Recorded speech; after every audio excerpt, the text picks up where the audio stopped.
स्वागत छ भाइ बहिनीहरुलाई नेपाल अनलाइन स्कुलमा। हामीहरुले म्याट्रिक्समा सोधिने सर्ट क्वेशन्सहरु डिस्कस गरिरहेका थियौं। त्यो क्रममा हामीहरुले सर्ट क्वेशन्सहरुलाई तपाईहरुलाई अहिलेसम्म सोधिएको क्वेशन अनुसार हामीहरुले सर्ट क्वेशन्सहरुलाई 4 वटा टाइपमा डिभाइड गरेका थियौं र त्यही गरी हामीले टाइप 1, टाइप 2, टाइप 3 सम्म हामी आइपुगिसकेका छौं डिस्कस गर्दै। टाइप 1 र टाइप 2 हामीहरुले टोटली डिस्कस गर्यौं र आजबाट हामी टाइप 3 सुरु गर्न गइरहेका छौं र टाइप 3 मा मैले फर्स्ट क्वेशन लिएको छु जुन क्वेशन 2075 मा सोधिएको रहेछ यो क्वेशनलाई हैन। सो 2075 मा एउटा रिजनमा चाहिँ के सोधिएको रहेछ भने right the definition of inverse matrix. अब यस्तो टाइपको सर्ट क्वेशनमा तपाईहरुले सोध्न सक्छ है, डेफिनेसन पनि सोध्न सक्छ। सो त्यसमा तपाईहरुले पुरै प्रिपेयर भएर जानु पर्यो। सो कुनै एक वर्ष यसरी डेफिनेसन सोधेको छ भने देयर इज अ चान्स कि तपाईहरुलाई फेरि पनि सोध्न सकिन्छ। यो 2075 मै सोधेको रेगुलरको स्टुडेन्टलाई सोधेको क्वेशन हो। देन यहाँ भनेको छ write the definition of inverse matrix. Inverse म्याट्रिक्सको डेफिनेसन के हो त्यो लेख र in which condition the inverse of the matrix can not be defined. कस्तो कन्डिसन हुँदा चाहिँ हामीहरुको इन्भर्स अफ म्याट्रिक्सलाई डिफाइन गर्न सकिदैन त्यो लेख राइट भनेर भनेको छ। सो हामीहरुको first of all inverse matrix भनेको के हो त? अब इन्भर्स म्याट्रिक्स भनेको जस्तै यहाँ भने जस्तै हामीहरुको ए र बी दुईटा यदि कुनै स्क्वायर म्याट्रिक्स छन् भने, सेम अर्डरका स्क्वायर म्याट्रिक्स छन् भने देन हामीहरुको आई भनेको एउटा आइडेन्टिटी म्याट्रिक्स हो जसको चाहिँ के छ त ए र बी जुन अर्डरको छ आई भन्ने आइडेन्टिटी म्याट्रिक्स पनि त्यही अर्डरको नै हुन्छ। र यदि त्यस्तो हो भने तीनटै आई आइडेन्टिटी म्याट्रिक्स र ए र बी दुईटा स्क्वायर म्याट्रिक्स सबैको अर्डर एउटै छ भने हामीहरुको एबी इजिकल्स टु बीए हुन जान्छ र त्यसैगरी AB is equals to BA is equals to I हुन जान्छ। देन हामीहरुको ए र बी भनेका इन्भर्स अफ इच अदर हुन् भनेर भन्न सकिन्छ। AB is equals to BA is equals to I हुन्छ र त्यसैगरी हामीहरुको ए र बी लाई चाहिँ एकअर्काका इन्भर्स म्याट्रिक्स हुन् भनेर भन्न सकिन्छ। र हामीहरुको इन्भर्स अफ म्याट्रिक्स चाहिँ हामीहरुको a टु द पावर -1 भनेर यसरी डिनोट गरिन्छ भनेर गरेको छ। र त्यसैगरी हामीहरुको a to the power, so a to the power is equals to b if the determinant of a matrix is 0। यदि हामीहरुको डिटरमिनेन्ट अफ म्याट्रिक्स 0 छ भने हामीहरुको डिटरमिनेन्ट अफ म्याट्रिक्स चाहिँ 0 छ भने हामीहरुको a टु द पावर यानी कि a inverse is equals to b हुन जान्छ। So then the inverse of the matrix cannot be defined। यदि यस्तो हो भने हामीहरुको इन्भर्स म्याट्रिक्स चाहिँ डिफाइन्ड हुँदैन भनेर हामीहरुले भन्न सक्छौं। यो थियो हामीहरुको एउटा थ्योरी टाइपको क्वेशन सोधेको क्वेशन। र त्यसैगरी एउटा अर्को क्वेशन हेरौं। जस्तै हामीहरुको यो क्वेशन भनेको 2074 मा रेगुलरमा सोधिएको क्वेशन रहेछ। सो यो क्वेशन हामीहरुसँग छ for what value of x। जस्तै यहाँ क्वेशनले के भनेको छ भने for what value of x, for what value of x, for what value of x the inverse of matrix, the inverse of matrix हामीहरुसँग म्याट्रिक्स छ 4x -3 and 3। यो छ हामीहरुको म्याट्रिक्स cannot be defined भनेर भनेको छ। फाइन्ड इट भनेर भनेको छ। फाइन्ड इट हामीहरुको x को भ्यालु कति हुँदा यो हामीहरुको जुन गिभन म्याट्रिक्स छ यो म्याट्रिक्सलाई चाहिँ यो म्याट्रिक्स हामीहरुको अनडिफाइन्ड हुन जान्छ त्यो चाहिँ क्याल्कुलेट गर भनेर भनेको छ। सो त्यसको लागि फर्स्ट अफ अल हामी डिटरमिनेन्ट क्याल्कुलेट गर्छौं। डिटरमिनेन्ट क्याल्कुलेट गरेपछि हामी भन्न सक्छौं कि कुन भ्यालुले गर्दा चाहिँ यसको अनडिफाइन्ड हुन्छ भनेर। सो हियर हामीहरुलाई यहाँ गिभन भनेको म्याट्रिक्स छ 4 -3x अनि 3 गिभन छ र त्यसैगरी हामीहरुलाई यसको डिटरमिनेन्ट यानी कि सो डिटरमिनेन्ट अफ 4 -3x अनि 3 को हुने भयो हामीहरुको AD -BC यानी कि 4 3 are 12 minus 3x minus into minus plus 12 plus 3x। ठीक छ, 12 plus 3x। यदि हामीहरुको कुनै पनि म्याट्रिक्स को डिटरमिनेन्ट एक्जिस्ट, त्यसको इन्भर्स एक्जिस्ट गर्दैन भने, यदि त्यसको इन्भर्स एक्जिस्ट गर्दैन भनेर हामीहरुलाई कसैले भन्यो भने कुनै पनि एउटा म्याट्रिक्स दियो र त्यसको इन्भर्स एक्जिस्ट गर्दैन भने हामीहरुले के बुझ्नु पर्छ भने if determinant of matrix is 0, यदि डिटरमिनेन्ट अफ म्याट्रिक्स 0 छ भने देन त्यसपछि मात्र के हुन्छ त त्यसको इन्भर्स एक्जिस्ट गर्दैन भनेर हामी यानी कि त्यसको इन्भर्स डिफाइन्ड छैन भनेर यानी कि एक्जिस्ट गर्दैन भनेर हामी भन्न सक्छौं। सो यसको मतलब हामीहरुको डिटर्मिनेन्ट अफ ए भनेको हामीहरुको जस्तै यो माथिको म्याट्रिक्सलाई जनाउन खोजेको ए भनेर देन हामीहरुको डिटर्मिनेन्ट छ हामीहरुसँग 12 plus 3x is equals to 0 so हामीहरुको 3x is equals to minus 12 then therefore x is equals to minus 12 by 3 ठीक छ देन यो हुन जाने भयो हामीहरुको minus 4 thus when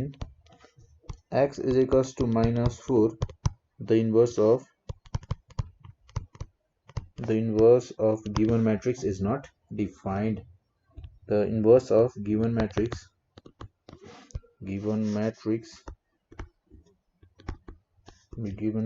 cannot be defined भनेर हामीहरु पढ्न सक्छौं।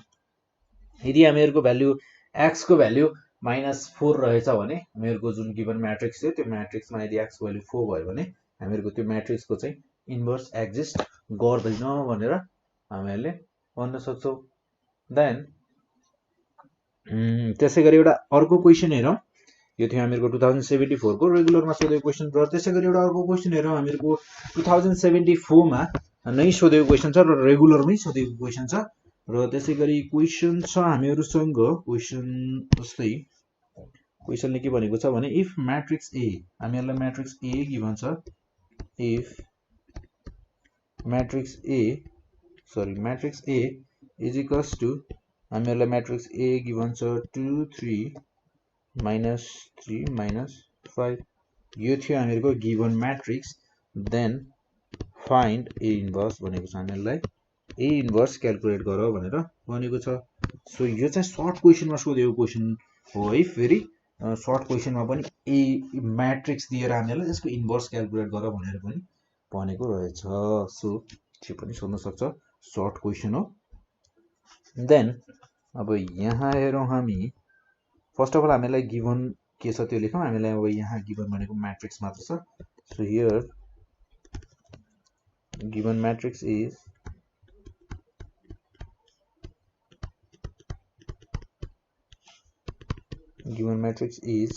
A is equals to 2 3 -3 -5 यो थियो हामीहरुको गिवन म्याट्रिक्स देन यसको डिटर्मिनेन्ट क्याल्कुलेट गरौँ फर्स्ट अफ अल अब जस्तै हामीहरुको इन्भर्स म्याट्रिक्स कुनै पनि इन्भर्स म्याट्रिक्स निकाल्नु पर्यो भने यति कुरा चाहिँ थाहा हुनु पर्यो कि जस्तै हामीहरुको ए भन्ने म्याट्रिक्स छ भने यसको इन्भर्स भनेको हामीहरुको हुन्छ 1 determinant of A into adjoint of A र एडजोइन्ट अफ ए भनेको के हुन्छ अहिले हामी त्यो हेर्छौं जस्तै सो हामीहरुले फर्स्ट अफ अल क्याल्कुलेट गर्नु पर्यो डिटर्मिनेन्ट अफ ए देन हामीहरुको डिटर्मिनेन्ट अफ ए भनेको हुन जाने भयो 2 3 -3 -5 हैन एडी माइनस बीसी सो हामीहरुको एडी भनेको 2 -5 -3 इन्टु -3 देन यो हुन जाने भयो हामीहरुको 5 to the 10 यानी कि -10 -9 ठीक छ then -10 minus into minus plus 9 then यो भनेको डिटर्मिनेन्ट भनेको हामीहरुको -1 निस्क्यो सो हामीहरुको डिटर्मिनेन्ट -1 छ भने हामीहरुको इन्भर्स एक्जिस्ट गर्छ then we have A inverse भनेको हामीहरुको हुन जान्छ 1 determinant of A into adjoint of matrix A ठीक छ देन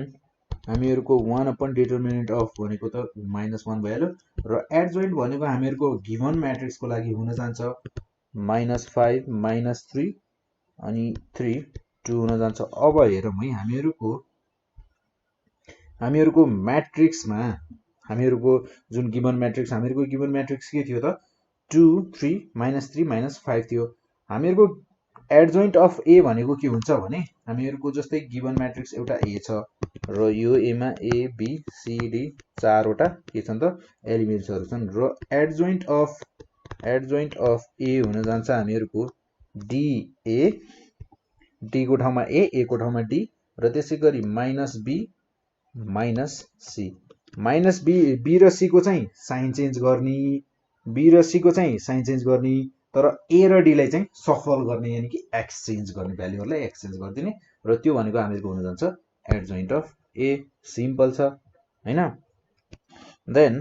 अब हेरौं हामीहरुको यहाँ यो भने भयो हामीहरुको -1 देन -5 -3 3 2 र -1 ले अब मल्टिप्लाई गर्दा हामीहरुको म्याट्रिक्स हुन जाने भयो 5 3 -3 -2 र यो भयो हामीहरुको inverse matrix thus the required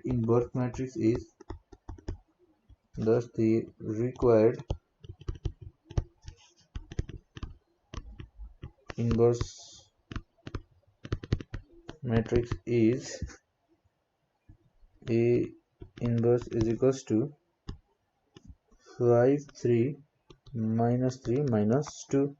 यो थियो हामीहरुको रिक्वायर्ड इन्भर्स म्याट्रिक्स र त्यसैगरी एउटा अर्को क्वेशन हेरौं र क्वेशन एउटा अर्को क्वेशन हामीहरुको नेक्स्ट क्वेशन भनेको 2074 मा सोधिएको क्वेशन हो र 2074 मा सप्लिमेन्ट मा सोधिएको क्वेशन छ सो क्वेशन छ हामीहरुसँग क्वेशन भनेको कस्तो छ भने हामीहरुको क्वेशन छ for what value of a the inverse of a is equals to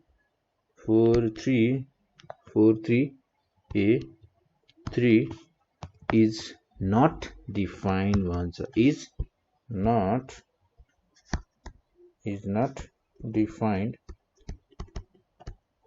defined find it भनेर भन्छ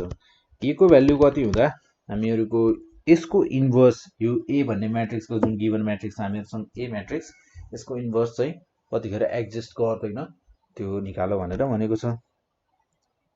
सो यसमा अब हामीलाई first of all given matrix लेखौं so here a is equals to 4 3 a 3 ठीक छ यो भयो हामीहरुको given matrix so first of all यसको डिटरमिनेन्ट क्याल्कुलेट गरौं determinant of matrix a is equals to 4 3 a 3 is equals to यो भने हामीहरुको AD 12 भने 4 3 जा 12 minus BC यानी कि 3 into A 3A 12 minus 3A so if the inverse of A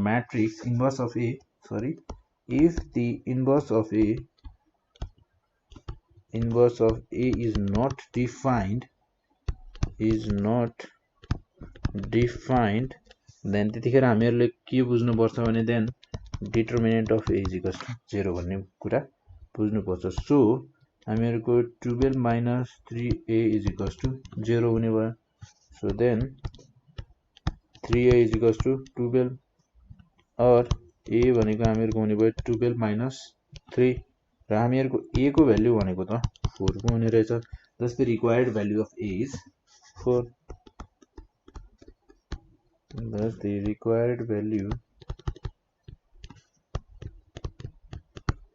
required value of A is 4 भनेर हामीहरुले